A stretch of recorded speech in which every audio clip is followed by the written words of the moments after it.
जिस supreme court ने हमारे कानून व्यवस्था के हाथ पकड़ ली कि आप बुलडोजर नहीं चला सकते जी मध्य प्रदेश में, इसमें उसी सुप्रीम कोर्ट ने एक फैसला दिया।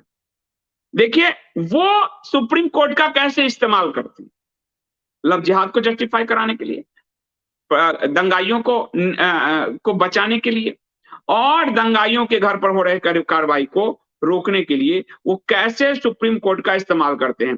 लेकिन कोई कोई फैसला सुप्रीम कोर्ट का यदि भारत के पक्ष में आ जाए तो भी सरकार कैसे उस पर कुंडली मारकर बैठी रहती है, ये आप देखिए।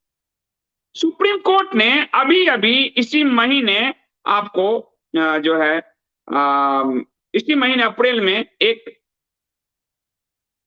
आदेश दिया। एफसीआरए में कानून के बदलाव को जब केंद्र सरकार ने बदलाव किया और कहा कि जो विदेशी फंड है जो भी लोग लेते हैं वो एक ही बैंक खाता एसबीआई में खोलेंगे, दिल्ली में ब्रांच होगा, वहां वो फंड ले सकते ताकि हम ठीक से निगरानी कर सकें। और उसमें 2020 में मोदी सरकार ने संशोधन किया था विदेशी चंदा लेने को लेकर, और उसमें कहा था कि ये संस्थाएं स्टेट बैंक दिल्ली शाखा में ही अपनी प्राइमरी एफसीआरए अकाउंट खोलेगी और साफ साफ कहा कि इस पे निगरानी होगी। इसके विरुद्ध ये लोग पहुंचे और जब पहुंचे तो उन्होंने कहा कि ये हमारा मूल अधिकार है विदेशी चंदा लेने। तो ये सुप्रीम कोर्ट ने कहा कि व्यक्ति या संस्था को विदेशी चंदा लेने का अधिकार कोई मूल अधिकार नहीं है। इसकी इजाजत देना या नहीं देना सरकार का नीतिगत मामला है। सरकार नियम बनाकर इसे रेगुलेट कर सकती है। साथ ही वो जो है ये सुप्रीम कोर्ट ने कहा कि विदेशी चंदे का अनियंत्रित प्रवाह राष्ट्र की संप्रभुता, अखंडता, इसकी सार्वजनिक व्यवस्था और आम जनता के हितों के विपरीत हो सकता है। इसका श्रेय संसद को दिया जाना चाहिए क्योंकि संशोधन के साथ पुराने कानून में उन कमियों को दूर करने के लिए सही कदम उठाए गए हैं जिसे कोई भी संप्रभु देश बर्दाश्त नहीं कर सकता। यानी सुप्रीम कोर्ट ने कहा कि देश की संप्रभुता को इस फंड से चुनौती है जो आज आप देख रहे हो। सुप्रीम कोर्ट में पहुंच गए ये लोग बुलडोजर रुकवाने, लव जिहाद को जस्टिफाई कराने, आतंकियों को छुड़ाने, बम धमाके वालों को बचाने, आईएसआई वाले के आतंकियों को बचाने, अलकायदा वाले को। और ये पैसा कहां से आ रहा करोड़? एक लव जिहाद एक हादिया के लिए करोड़ खर्च कहां से आया? ये विदेशी फंड है। दिल्ली दंगे में सरकार को पता चला कि चार चर्चों ने फंड किया, पीएफआई के बाद विदेश में फंड आए। तो अब जब सुप्रीम कोर्ट ने इसी महीने कहा कि विदेशी अनुदान देश की नीतियों को उसकी संप्रभुता को चुनौती देता है, इसका असर सामाजिक ढांचे को अस्थिर करने के रूप में सामने आ सकता है। वो दिख रहा है आज दंगे में। ये सुप्रीम कोर्ट ने अभी 10 दिन पहले कहा कि सामाजिक ढांचे को अस्थिर करने के लिए इसी विदेशी फंड का उपयोग हो रहा है जो अभी आपको दंगे में दिख गया।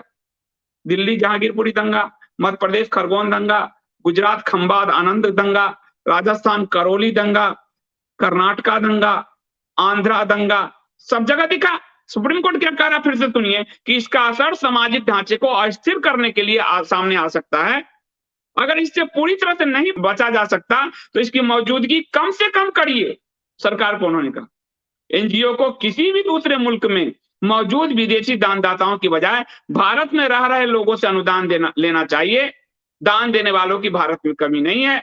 और सुप्रीम कोर्ट ने कहा कि यदि सरकार चाहे तो इस चंदे एनजीओ की पूरी फंडिंग रोक सकती है विदेशी। अब सुप्रीम कोर्ट ने अधिकार दे दिए लेकिन सरकार नहीं कर रही। अब देखिए एक तरफ वो सुप्रीम कोर्ट का उपयोग करते हैं दंगाइयों को बचाने, दंगाइयों के घर पर बुलडोज हो रहे हैं उसको रोकने के लिए, आतंकियों को बचाने के लिए, लव जिहाद को जस्टिफाई कराने के लिए। ये एक तरफ सुप्रीम कोर्ट के फैसले अगर हमारे पक्ष में आ जाएं कि विदेशी फंडिंग पूरी तरह से रोक दीजिए, सरकार हाँ नहीं रोकती। एक तरफ से कानून में आ जाए कि पीएफआई को रोकना चाहिए, सरकार नहीं रोकती। तो ये दो तरह, तो आप अनबैलेंस लड़ाई लड़ रहे। हमने अपनी सरकार चुनी, फिर भी वो उस कानून का पद पर रह के जो फायदा नहीं उठा रहा, वो जमीयत उलेमाए हिंद, पीएफआई बाहर रहकर कपिल सिब्बलों, दुष्यंत दुबियों और इंदिरा जयसिंह के जरिए उठा रहा। ये आपके अनबैलेंस है। सत्ता में रह के भी आप ऐसे नीचे हो और वो सत्ता से बाहर रह के भी ऊपर है। और इसीलिए पूरे देश में जब वो दंगे करते हैं तो सरकार कुछ नहीं बोलती, सरकार कार्रवाई नहीं कर पाती। कार्रवाई करने के लिए बुलडोजर चलेगा तो फिर सुप्रीम कोर्ट आ जाएगा, बड़ी बड़ी संस्थाएं उनकी आ जाएगी, विदेशी फंड आ जाएगा। तो सरकार को तत्काल एक तो विदेशी फंड के प्रवाह को रोक देना चाहिए। जब सुप्रीम कोर्ट ने कहा सरकार को एनजीओ की फंडिंग रोकने का पूरा अधिकार है, ये सुप्रीम कोर्ट ने कहा, तो आपको तत्काल रोक देना चाहिए विदेशी फंड, सीधी बात है। कोई, क्योंकि सरकार ने कहा विदेशी फंड राष्ट्र की संप्रभुता को चुनौती देते हैं, सुप्रीम कोर्ट ने कहा, और वो सामाजिक ताने बाने को ध्वस्त करते हैं, जो अभी के दंगे में दिख गया। तो ये सुप्रीम कोर्ट के ही अधिकार का उपयोग करते हुए फैसले का सरकार कर सकती है। एक दूसरा, जो पीएफआई पर जो बार बार जमीयत उलेमाए हिंद और पीएफआई आतंक का खुलेआम पैरवीकारी करते दिख रहे हैं, उन पे प्रतिबंध लगा देना चाहिए। जब वाजपेयी सरकार 23-24 पार्टियों के सम्मिलन से, बहुमत भी नहीं थी, सिम्मी को रोक सकती है, तो कहीं उससे ताकतवर 303 सीट वाली सरकार पीएफआई पर को क्यों नहीं रोक सकती? वो बार बार इतने दंगे का क्यों इंतजार कर रही है? दिल्ली दंगे से लेकर पूरे देश भर के दंगे में उनके हाथ आ रहे ना।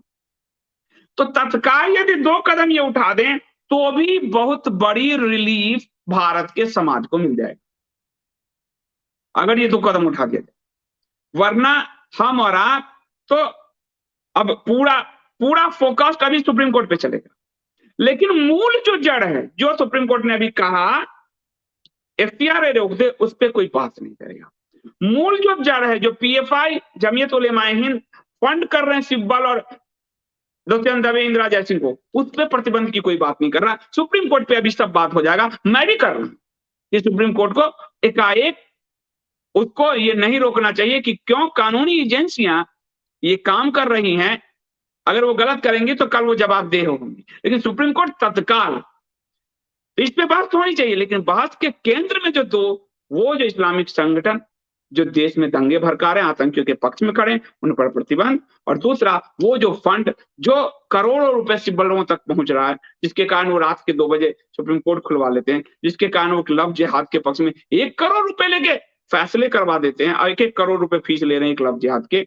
और कपिल सिब्बल ने 11 लाख के 7 किस्त लिए, 11 सतह 77 लाख रुपए एक लव जिहाद जस्टिफाई करा दिया, हाई कोर्ट के फैसले को उलटवा दिया, और आज दंगाइयों पर जो बुलडोजर चला रहे हैं उसको भी पलटवा दिया। तो सबसे बड़ी बात है तत्काल, जो आप कहोगे समाधान क्या, मैं बार बार बोल रहा हूं लेकिन लोग नहीं समझते कि समाधान यही है कि केंद्र सरकार से हम कहें कि आप एफसीआरए को तत्काल विदेशी फंड भारत में रोकिए, ताकि कोई लव जिहाद को जस्टिफाई करने के लिए बाहर से पैसा ना आए, कोई दिल्ली दंगा के लिए बाहर से पैसा ना आए, जो आपने खुद ही कहा, आपकी ईडी कह रही, आपके गृह मंत्रालय कह रहे हैं, कोई जो एनटीसीए मूवमेंट को रोकने के लिए बाहर से पैसा ना आए, कोई 1 साल तक किसानों के आंदोलन में सब बाहर से पैसे आए हैं, और जो आज हम केजरीवाल को गाली दे देते हैं, उनकी पार्टी के बाद भी बाहर से पैसे आने रोक दो। लेकिन उस मामले में तो पॉलिटिकल पार्टी रुक नहीं सकती, क्योंकि सारे पॉलिटिकल पार्टियों ने एक कानून बना लिया बैठ के संसद में, हर पॉलिटिकल पार्टी ने इसका सपोर्ट किया, 2 वाले से लेकर 303 वाले तक सबने सपोर्ट किया। 303 वाले लाए, बाकियों ने, कि विदेशी फंड जब पार्टियां लेगी तो कोई नहीं पूछेगा, कोई आरटीआई के दायरे में नहीं आएगा, कोई सुप्रीम कोर्ट के दायरे में नहीं आएगा, और ना हम जनता को बचाएंगे, हम खूब लेंगे विदेशी फंड। तो एनजीओ तो रुक जाएगा, बाद में पॉलिटिकल पार्टी बन के विदेशी फंड लेने लगेंगे, क्योंकि इसके लिए संविधान कानून संसद में ही बना चुके, अभी ये सरकार ने बना।